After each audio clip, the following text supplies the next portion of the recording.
ذکر الہی کیا ہے؟ ذکر الہی کیا کرنا چاہیے؟ کیسے ہم اللہ تعالیٰ کو یاد کر سکتے ہیں؟ کس طرح ہمیں اللہ کو یاد کرنا چاہیے؟ کیا اللہ ہمیں بھی یاد کرتا ہوگا؟ کیا اللہ ہمیں بھی دیکھتا ہوگا؟ کیا شیطان ہم سے دور بھاگے گا یا نہیں؟ آئیے یہ سب بات میں بتاؤں گی آپ کو اس ویڈیو کے ذریعے۔ اعوذ باللہ من الشیطان الرجیم، بسم اللہ الرحمن الرحیم۔ السلام علیکم ورحمۃ اللہ وبرکاتہ ناظرین، آئیے میں آج آپ کو ذکر الہی کے فضائل بتاتی ہوں۔ تو چلیے شروع کرتے ہیں۔ اس سے پہلے آپ نئے ہو تو میرے چینل کو سبسکرائب، لائک اور کامنٹ ضرور کریں۔ شروع کرتے ہیں۔ بسم اللہ الرحمن الرحیم۔ ذکر الہی کے فضائل۔ ذکر الہی، یاد الہی یعنی اللہ تعالیٰ کو یاد کرنے سے کیا ثواب ملتا ہے۔ یہ ایک کھلی ہوئی بات ہے کہ ذکر الہی تمام عبادتوں کا خلاصہ ہے۔ نماز، روزہ، حج، زکوٰۃ، تکبیر، تحمید، تہلیل، تلاوت قرآن مجید وغیرہ سب ذکر الہی کی شاخیں ہیں، اور سب عبادتوں کا مقصد یہی ذکر الہی ہے کہ بندہ ہر وقت اپنے آقا و مالک کی یاد میں لگا رہے، کیونکہ وہ اسی لیے پیدا کیا گیا ہے۔ جیسا کہ فرمایا، ہم نے جن و انسان کو اپنی عبادت ہی کے لیے پیدا کیا ہے۔ اگر بندہ اس عبادت و ذکر الہی کو ادا کرتا رہا، اللہ تعالیٰ بھی اس کو فراموش نہیں کرے گا، کیونکہ وہ خود فرماتا ہے، میرے بندوں تم مجھے یاد کرو، میں تمہیں یاد کروں گا۔ اور فرمایا، تم اللہ کو بہت یاد کرو تاکہ تم اپنے مقصد میں کامیاب ہو جاؤ۔ جو لوگ یاد الہی میں ہر وقت لگے رہتے ہیں، ان کے لیے بڑے بڑے درجے ہیں۔ فرمایا، عقل مند وہ لوگ ہیں جو اللہ کو کھڑے بیٹھے لیٹے ہر وقت یاد کرتے رہتے ہیں، کبھی بھی اس کی یاد سے غافل نہیں رہتے۔ اور فرمایا، اے نبی صلی اللہ علیہ وسلم، تم اپنے رب کو یاد کرو صبح و شام، تزرع و زاریہ اور پوشیدہ طور سے، اور غفلت کرنے والوں میں سے مت ہو جاؤ۔ اور فرمایا، نماز حرکت ناشائستہ سے روکتی ہے، اور یاد الہی تو سب سے بڑی چیز ہے۔ نبی صلی اللہ علیہ وسلم حدیث قدسی میں فرماتے ہیں، اللہ تعالیٰ فرماتا ہے، میں اپنے بندے کے گمان کو موافق ہوں، اور جب وہ مجھے یاد کرتا ہے تو میں اس کے ساتھ رہتا ہوں۔ اگر اس نے مجھے اپنے دل میں یاد کیا تو میں بھی اس کو اپنے دل میں یاد کرتا ہوں۔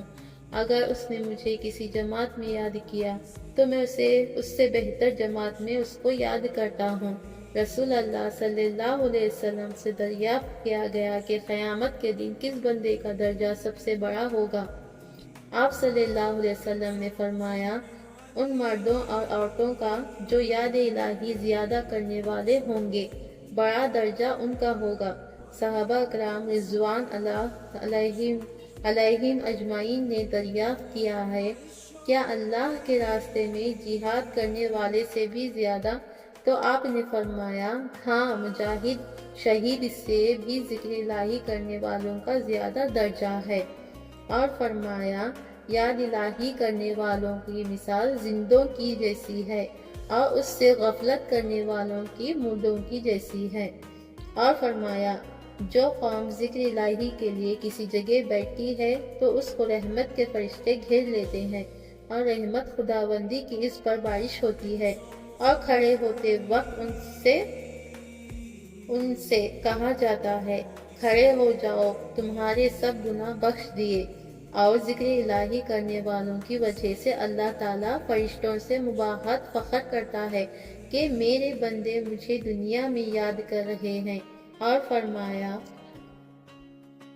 ذکر الہی ہر چیز کو جلا دینے والی ہوتی ہے، اور دلوں کو چمکانے والی چیز یاد الہی ہے۔ یعنی ذکر الہی کی وجہ سے دل صاف ہوتا ہے، اور میل کچلا نکل جاتا ہے، اور دل میں سکون و اطمینان پیدا ہوتی ہے۔ جیسا کہ اللہ تعالیٰ فرماتا ہے، اللہ کی یاد کرنے کی وجہ سے دل مطمئن ہو جاتا ہے، کیونکہ جو دل ذکر الہی سے خالی ہوگا اس پر شیطان مسلط ہوگا۔ اس لیے کہا جاتا ہے، شیطان انسان کے دل پر قابض رہتا ہے، جب وہ اللہ کو یاد کرتا ہے تو پیچھے ہٹ جاتا ہے، اور جب غافل ہو جاتا ہے تو اس میں وسوسے ڈالتا ہے۔ اس لیے فرمایا غافلین کے درمیان ذکر الہی کرنے والوں کے پیچھے جہاد کرنے والے ہیں، اور فرمایا تم ذکر الہی اس قدر زیادہ کرو کہ منافقین اس کثرت کو دیکھ کر یا کار کہنے لگے، اور فرمایا جو لوگ مجلس سے بلا ذکر الہی کیے چلے آتے ہیں وہ قیامت کے روز ملامت اٹھائیں گے، اور فرمایا جو صبح کی نماز پڑھ کر سورج نکلنے تک ذکر الہی کرتا ہے اس کو بنی اسماعیل کے 4 غلام کے آزاد کرنے کا ثواب ملتا ہے، اور جو عصر کی نماز پڑھ کر غروب آفتاب تک یاد الہی میں مصروف رہے گا اس کو بھی 4 غلام آزاد کرنے کا ثواب ملے گا۔ حضرت یحییٰ علیہ السلام نے فرمایا کہ ذکر الہی کرنے والا اپنے کو محفوظ قلعے میں داخل کر لیتا ہے، شیطان اس کو گمراہ نہیں کر سکتا۔ نبی کریم صلی اللہ علیہ وسلم صحابہ کرام رضی اللہ عنہما نے دریافت کیا کہ کون سا مال افضل ہے جس کا ہم ذخیرہ بنائیں؟ آپ نے فرمایا سب سے بہتر یاد الہی کرنے والی زبان، شکر کرنے والا دل اور مومنہ نیک بیوی ہے۔ اس لیے اللہ تعالیٰ کی یاد میں ہمیشہ رہیں۔ 5 وقت نماز پڑھنے کی توفیق اللہ ہم سب کو عطا کرے۔ تو آئیے ایسے ہی ویڈیوز دیکھنے کے لیے میرے چینل ہدایت کا سفر کو سپورٹ کریں، تاکہ میں اور آپ کو حدیث کے حوالے اور قرآن مجید کے حوالے جانکاری دیتی رہوں۔ اس طرح میرے چینل کو سبسکرائب، لائک اور کامنٹ ضرور کریں اور شیئر ضرور کریں، تاکہ میں اور اچھے ویڈیوز آپ کو بناتی رہوں۔ نمازوں کی پابندی کریں، دعاؤں کا اہتمام رکھیں، اپنی دعاؤں میں ہمیں بھی یاد رکھیں۔ اللہ حافظ۔